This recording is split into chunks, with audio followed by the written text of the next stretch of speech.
Despre această budincă cu dovlecei, roșii și brânză pot să vă spun următoarele. Este un fel de mâncare foarte ușor de făcut, este ieftin, gustos, sănătos și este bun cald și rece deopotrivă.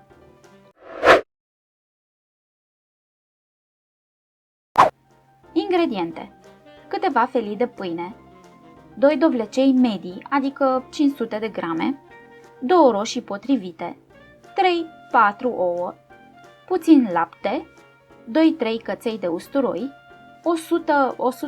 100-120 de grame de brânză telemea, opțional dacă aveți, se mai poate folosi feta și puțin cașcaval, o linguriță de unt moale, sare și piper.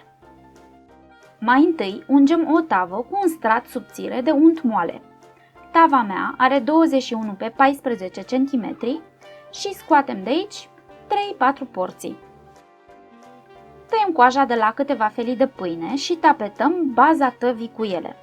Orice fel de pâine aveți este bună. Nu trebuie acoperit fiecare centimetru din suprafață pentru că pâinea se va umfla. Tăiem felii subțiri o jumătate de dovlecel. Eu am aici un dovlecel cu coaja verde închis, care se mai numește și zucchini, dar nu este obligatoriu să-l folosiți. Puteți spune, dovlecel obișnuit nu este nicio problemă. Dăm deoparte aceste felii, iar restul de dovlecei îi dăm pe răzătoare. Stoarcem bine legumele rase deasupra unui castron, iar pulpa rezultată o plasăm deasupra feliilor de pâine în tavă. Dacă doriți ca dovleceii să fie foarte moi în budincă, mai înainte îi înnăbușiți în tigaie, așa cum v-am arătat la salata de dovlecei, o rețetă pe care de asemenea vă recomand din tot sufletul pentru că este cremoasă și gustoasă fără să fie plină de ulei.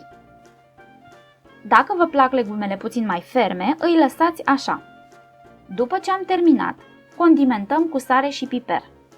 Acest pas este necesar chiar dacă următorul ingredient este brânza sărată. Radem deasupra jumătate din brânza telemea. Iar dacă se întâmplă să avem ceva brânză feta, putem să o fărmițăm și pe ea peste dovlecei, dar nu este obligatoriu.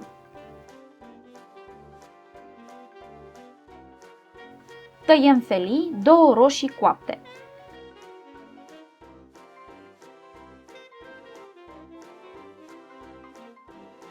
Aranjăm deasupra budincii rânduri de roșii alternate cu rânduri de dovlecei rondele.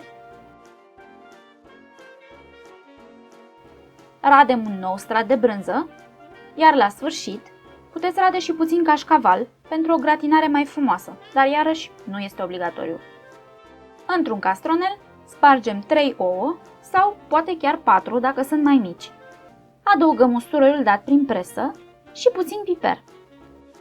Nu mai este nevoie de sare.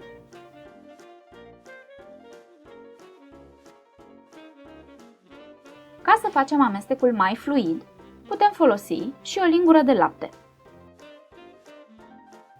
Turnăm deasupra budincii, apoi lăsăm să stea câteva minute ca pâinea de la bază să absoarbă oul și sucurile din legume.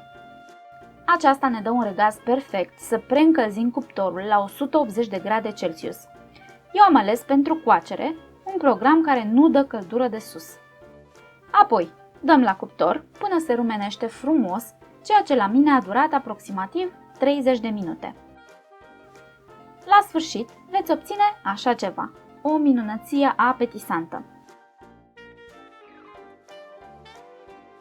Așa arată în secțiune. Tot ce rămâne de făcut este să savurați, cald sau rece, cum preferați voi. Dacă v-a plăcut această rețetă, s-ar putea să vă placă și rețeta de dovlecei cu cartofi gratinați. Vă pun un link chiar acum la sfârșit și la această rețetă. Poftă bună, dragilor! Numai bine!